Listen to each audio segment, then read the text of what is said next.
options are running out. And people today are dying. And you know what they're dying of? They think it's AIDS and diseases. It's loneliness. They're dying of loneliness. Well, number 3, let me give it to you. Ready?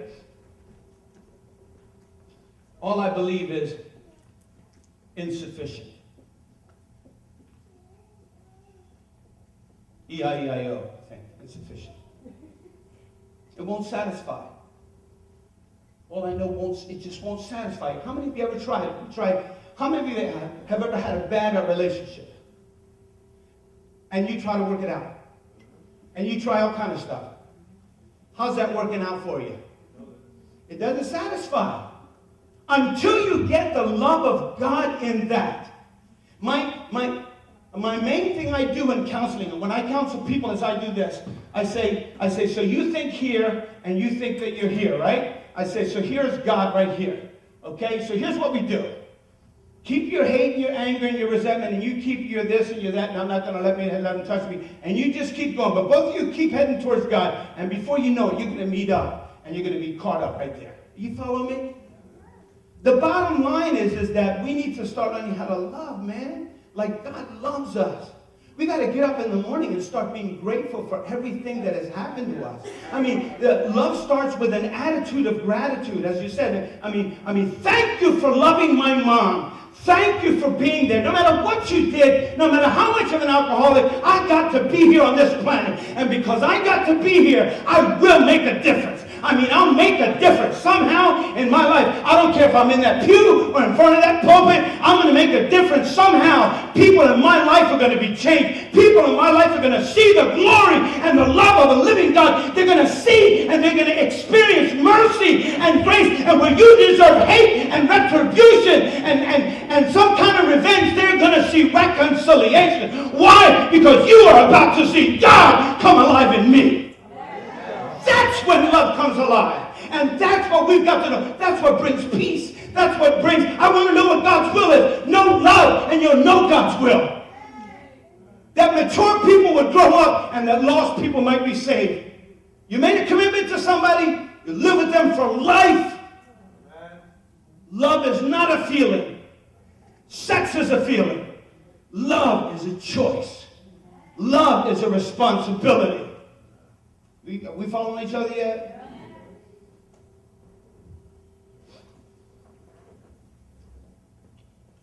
Verse 3. I believe it's chapter 13 now.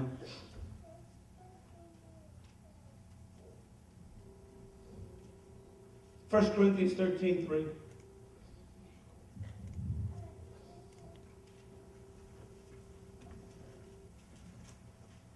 Somebody read that. Go ahead, read it loud.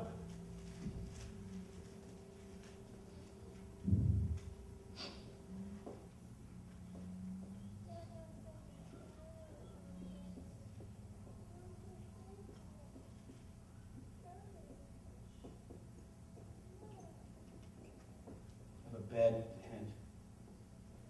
Nobody read that. Okay, I didn't say it loud enough. Although I bestow all my goods to feed the poor. Here's all those of you that want to give your way through. I'm going to work my way through this. I'm going to work this out. Hey, at the end of the day, he was a good guy. A darn good person he was. You know? He's holding the doors open to hell now, but he's a good guy. Because the road to hell is paved with good intentions.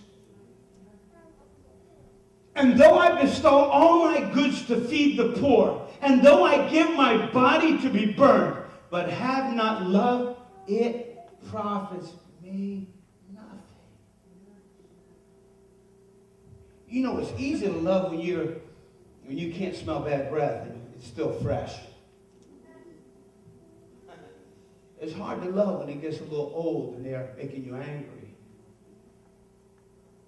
And they're under exceeding your expectations. And they're breaking your heart. Right? But do you want to know who it hurts? I had that devotion this morning. I said, ignorant people, dumb people don't worry. Only smart people do. How many of you worry? I thought you were brilliant. I thought you were brilliant. Dumb people don't worry. They just, right? Just, it's okay, it's clean. Right? But we were like, oh my God, how are we going to get that bill paid? Oh my God, did you worry? What's wrong with you? You're not worried. Now I'm worried about you not worrying. Yeah, you got to worry. Now I'm worried about him not worrying and what the kids are doing. What are they worried about? I got to worry about all of them. I need a pill. I need a Zoloft the size of a golf ball. A softball.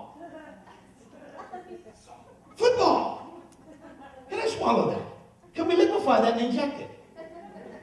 Because I need something, because I'm worried about me. Now, not only am I worried about me and about the 30% of the stuff that's not going to happen, that never happened, or that already did happen, that can't change, but now I'm worried about how you're not worrying. Now, why aren't you worried? What's wrong with you? Are you crazy? I'll worry for you too. And I'm worried for you. Are you worried? You're not worried either. You're with her. Well, then I'm worried for the both of you. Your families. I'm worried about you. I'm worried sick about you. I'm going crazy. Take me to a hospital. I am worried.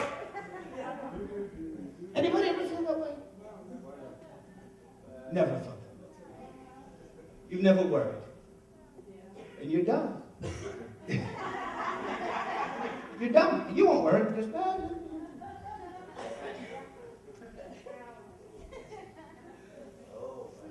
don't get mad at me. Just think about it.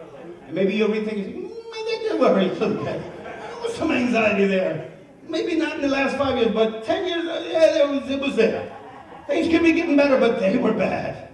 Right? Listen. If I give all I possess to the poor but have not love, I gain nothing. All I give is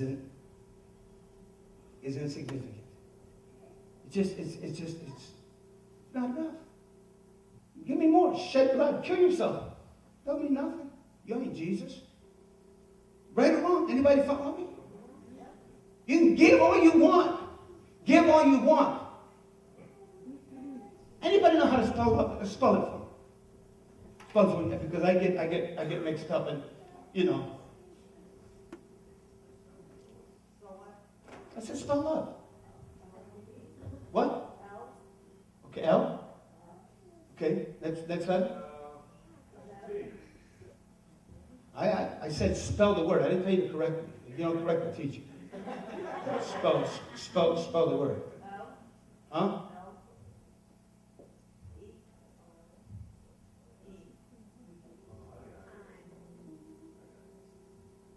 L-O-V? E. Oh, yes, that's right. That's correct. That's love. God gave you 5,200 years. They didn't fry you like a little French fry yet. That's love. Believe me, that's love. People have done less to you, and you ripped them off, kicked them down, firebombed their house, cussed their mama out, spit on their grave, and told their kids, y'all got to be right or wrong. But listen to me. When you give somebody your time, you listen to them. I mean, you really listen to them.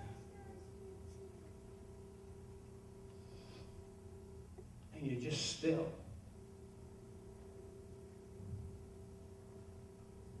Say, be still and know that I am God, God says.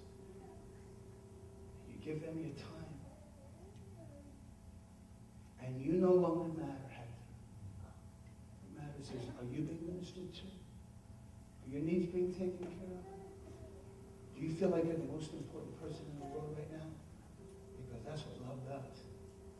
You're the most important person in the world right now. In this room, you're the most important person. In my life, you're the most important person. My trust comes from love. You can't forgive until you love. You'll never forgive. You'll never trust. You'll never forgive. You don't know how to love. Some of us don't even know how to love ourselves. Am I right or wrong? I mean, we set ourselves on a path for destruction all the time. I mean, just when we finally make it, we just collide, bomb dive, and set it on fire just to have it blow up. Because we don't know what we'd do if we ever succeeded.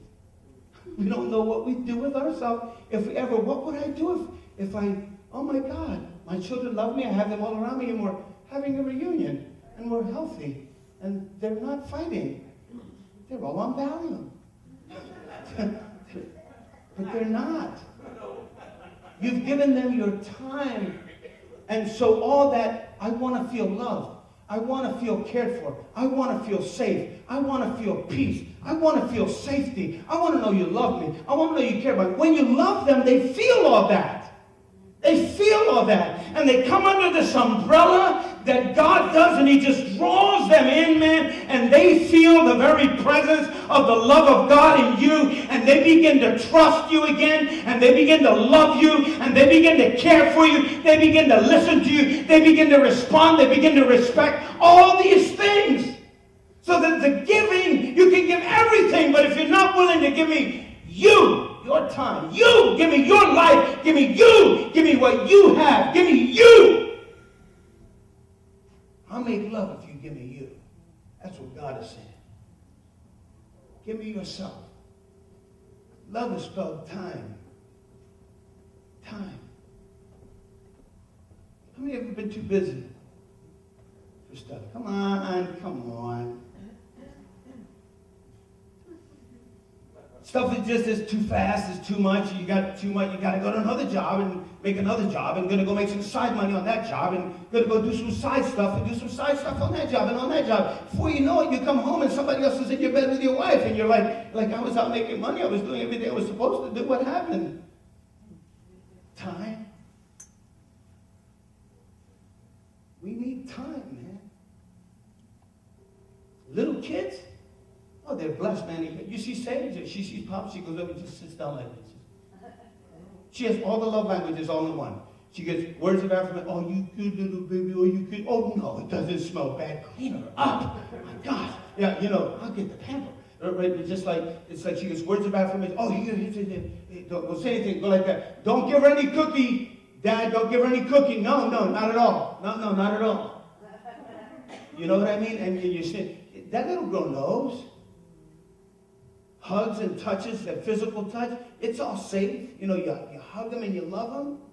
And some of us are scared to be touched. And we're like, oh my God, was that inappropriate? Was that bad? Was that bad? How do we get that? How do we get so screwed up?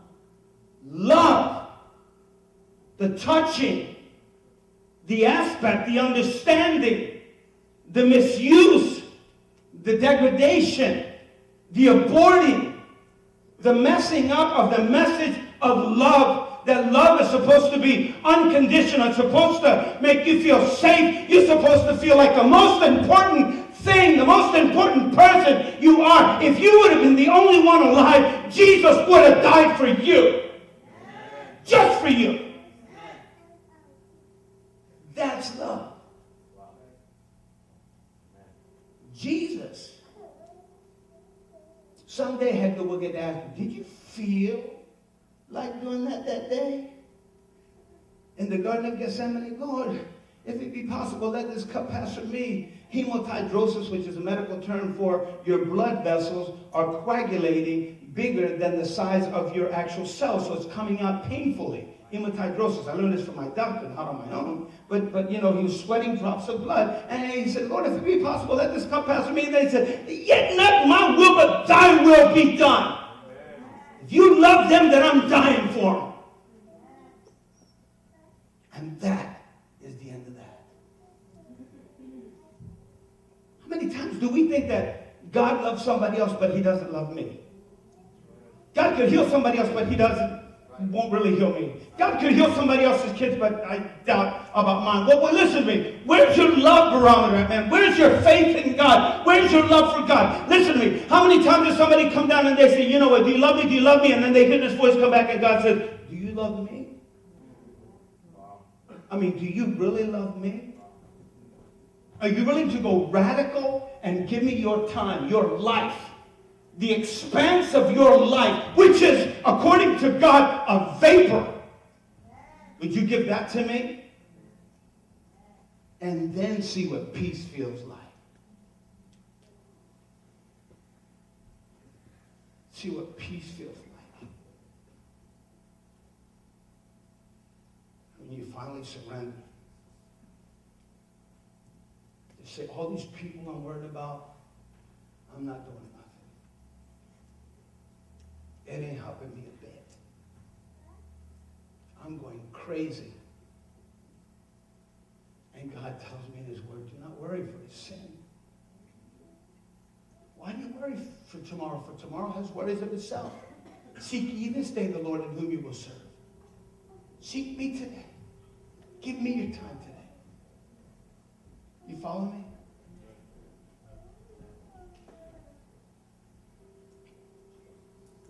The last verse I want to give you. It says in verse 3. Verse 3. Okay. Another I bestow all the goods of my body, and though I give my body to be burned, I give my body to be burned. Even if I give my body to be burned, but love not others, it would be of no value to me. Folks, did you know that if you sacrifice yourself, the plague goes on? How many of you have seen it in your own life, man? And now here we are, and we're like 40s and 50s, 30s, 40s and 50s, and we're like, oh my God, what is this house? It is the USS Dysfunction. It's heading for an iceberg every day. I leave my job and I walk in, and this place is a mess. When I walk in, it looks like they're going to fire each other, gunfire each other, stab each other in the back, throwing around things, just like nothing. Is there no love here? And then we have to admit and say, you know what? Maybe we need to take some of the responsibility. And say, God, I'll take the responsibility with your grace, because if I take only the responsibility, I'll start worrying again. But with your grace, I'll say, God, I need you to help me put this place into order. I need you to help me to establish some order out of this chaos. And I need your love to permeate through me, because, listen, nobody responds to hate and to harsh words. Even in my preaching, I need to watch myself now that you understand that I'm preaching through passion, not through anger at you. Are you following me? So that when you deal with your family, if you deal with them harshly, they're not responding, folks. Folks, how many of you know it ain't getting through? It's not, listen to me, the madder you get, it just elevates and escalates. Nobody's getting through. It's when love settles down and takes the place of servitude that things begin to find their right equilibrium, their right order. And that may take a little while. When it does, and they know you're for real, things are going to start changing in your house. But it's all about love. I'm sorry. Let me write the last one down. If I don't give my time, all I accomplish. Oh, I became a doctor, I became this, I became that. Is inadequate.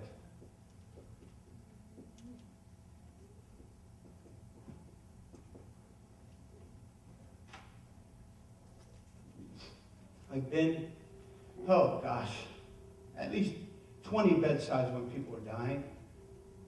At least 20 that I can remember. I've seen people die in front of me, and I've had the last word with them. And I've been with families at their last word. You know? And you know what the last words I usually hear are? When I've dealt with the Spanish? Mijo, mija. Mijo. Mijo, mija. Mijo, mija. So I hear. Last thing's almost, man. Almost at the end, man. I mean, like 4 or 5 minutes into getting ready to cross. They want to know it. Mijo, mija. Son, daughter, baby, you who are left with this. They wish at the end they could have spent more time with you. And we're so busy with this world making us no more, and get on, and do this, and build a bigger farm, and do this, and do that, and screw all relationships, hide from everybody, and just make everything sterile. Just get on the internet, Facebook it, put it on your wall. But don't let anybody see beneath your wall. Then we have what looks like a conversation, and all it is information. But there is no intimacy, and no confirmation, and no edification. I need to know somebody thinks like me. Somebody suffers like me. Somebody hurts like me. Somebody's trying to be a good father in the midst of the hell we go through like me. So that we can get together and try to work this out and say, how do we reverse the curse and change this generation? Only through the love of God. And we cannot experience that love of God until we experience it ourselves. And to say, God, I don't have love. I've never really loved. I don't trust people. Love has always been, you want to touch me or you want something from me, and I need, I don't want that. I don't want it. I don't need your $50. I don't need your money. I don't need the drugs. I want genuine, real love. I want to feel like I'm cared about, like I'm important, like I matter to somebody for other than my looks or what I have to give. That I matter. God says, for God so loved the world that he gave his time, his only begotten Son, that whomsoever should come to him should have everlasting life. They should live and not perish. Folks, love covers a multitude of sins. You got people who sinned against you. If you're here today, I dare say